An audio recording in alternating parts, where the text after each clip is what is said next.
ukuthi why ngayeka kuleya restaurant. I-customer lakade liphethe nje imali nje. Imali engaka, i-roll engaka. Ngifake imali la, hayi angiyitholi imali, angiboni lutho la etafuleni. Ngiyabuya and ngizobheka i-footage esitolo. Ngibizele for hearing. Kuthi ngolunye usuku ngangisebenza ngedwa, ngikhumbula kahle ngangingedwa nje shiftini, ngiyasebenza kwakusekuseni nje. Ungena i-customer lizodla and then okay kube mnandi ngixoxe nje ne-customer, kube mnandi yonke into lidle liqede bese imali khokha likhokhe ngo-cash. Like ngifuna ukunisa la ukuthi why ngayeka kuleya restaurant.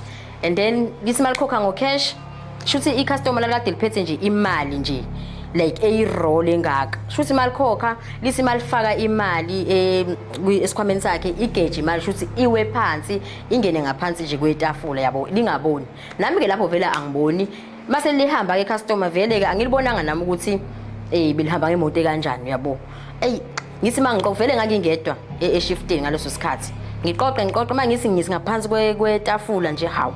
Imali engaka inge-roll nje ingaka. Ngiyithathe le mali ngigijime ngithi ngiyaqalaza ngaphandle because i-restaurant yethu kwakuyindawo nje imoto zazipaka khona la ngaphambili and eceleni kwethu kwakune store i-Checkers yabo. So wonke ama-customer ayefika apake laphayana. Vele ke kwakungeke kulula ukuthi unake ukuthi lo muntu ofikile ubehamba imoto enjani. Ngithi mangithi qala hayi ngeke lo muntu angimboni.